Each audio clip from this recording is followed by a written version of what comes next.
gentlewoman from Richmond City, Ms. McClellan. Thank you, Mr. Speaker. Point of personal privilege. The gentlewoman has the floor. Mr. Speaker, my seatmate just lost a battle to keep me quiet in my seat. But I feel compelled to raise a few points. There are those of us on this side of the aisle and on the pro-choice side of the abortion debate who are also haunted by abortions, who hope and pray and wish that none ever had to happen. But that's not the world we live in. And these are not black and white decisions. These are not black and white circumstances. There is a lot of shades of gray. A lot of those babies were wanted, and you've heard me talk about them. But for a wide variety of reasons, beyond anyone's control, they couldn't be born. There are women and men who have had to make decisions about whether it was right and in that baby's best interest to carry a pregnancy to term, knowing that the minute the umbilical cord was cut, the baby would die. I've talked to them.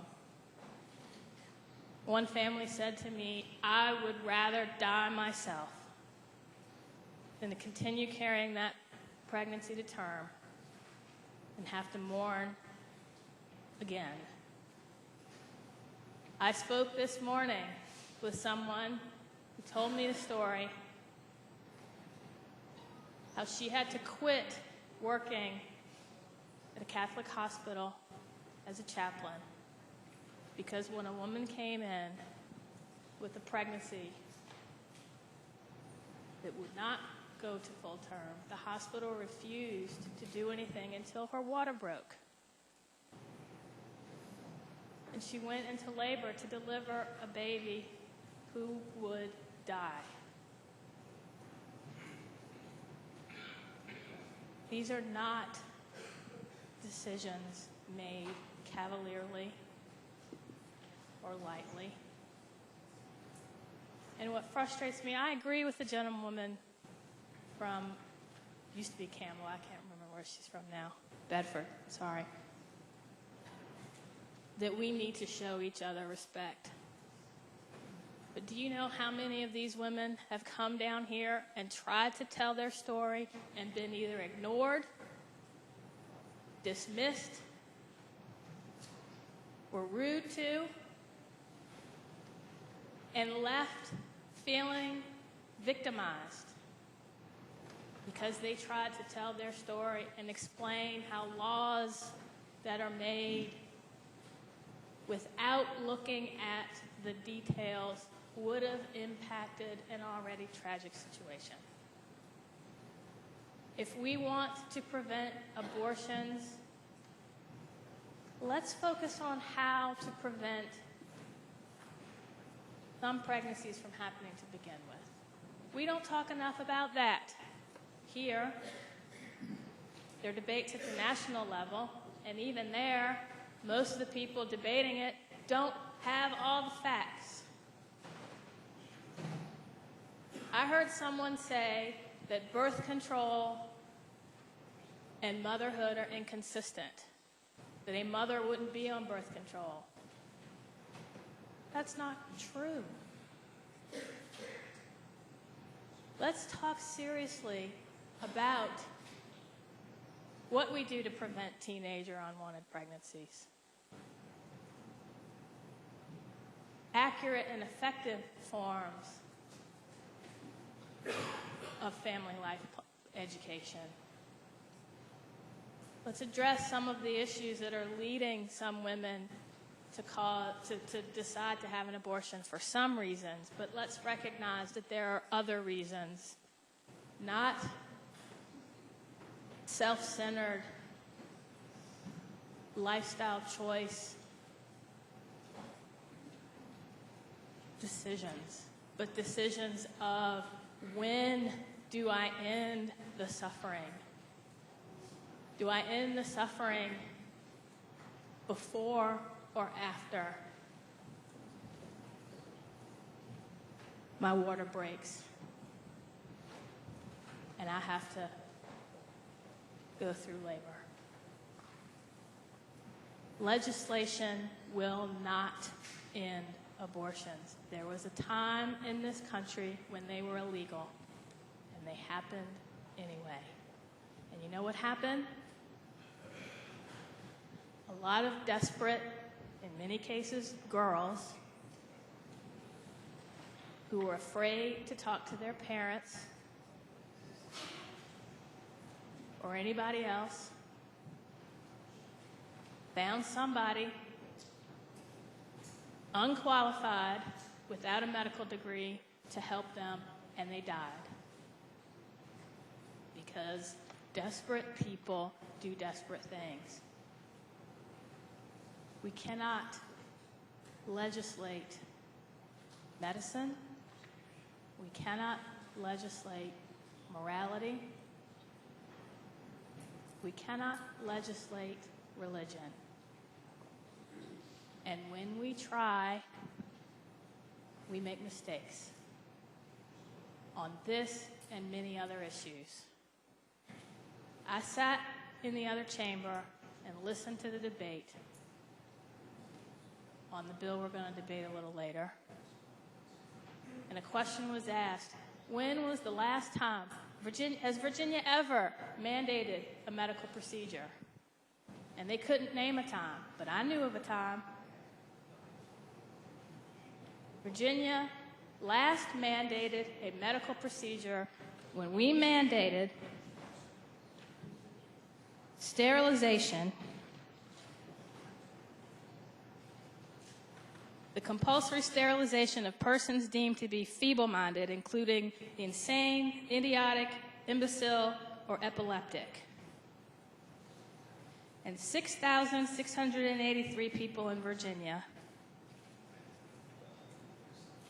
2/3 of them women, were sterilized because under the category of mentally ill, 1,875 under the category of mentally deficient, the rest for other reasons, because some people in this body believed it was morally wrong for them to have children.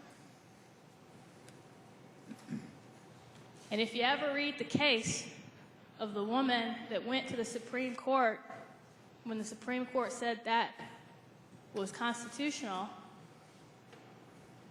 it was a woman, a black woman, raped by a white man. They were embarrassed about it, so they had her declared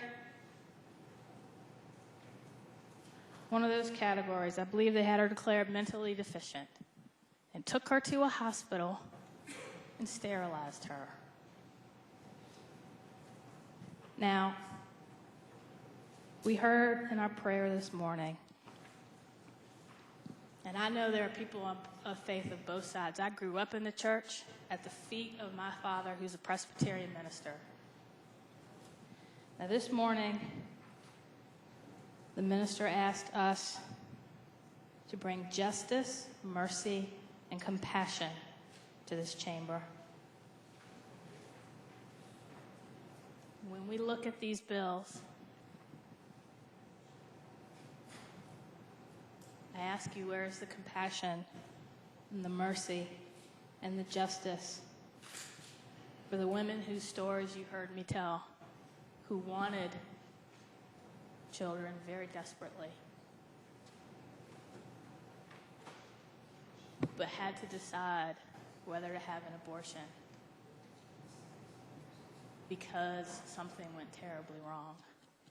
And part of our problem this year more than ever, is when these bills, whether it is abortion, whether it deals with sexual orientation, whether it deals with contraception, whether it deals with anything where people of faith have legitimate disagreements on, we don't do the due diligence we need to do to read the bills and think about the unintended consequences.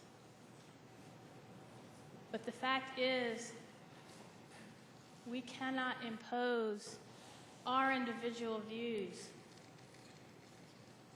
of religion on the entire Commonwealth. And that is why, while some want to legislate based on whether they believe something is a sin, disagree with those who believe the number one rule is judge not lest ye be judged, who believe it is not up to the legislature or government to decide what is right, but to a higher power. So I agree we need to be respectful of each other and our different points of view. But we need to be respectful of every Virginian, whether we think they are sinners or not. Because someone else that most of us, although not all, and we need to remember that too, but who most of us revere very highly said, "Ye among you without sin, cast the first stone." I'm not casting any stones today. And I thank you for your attention.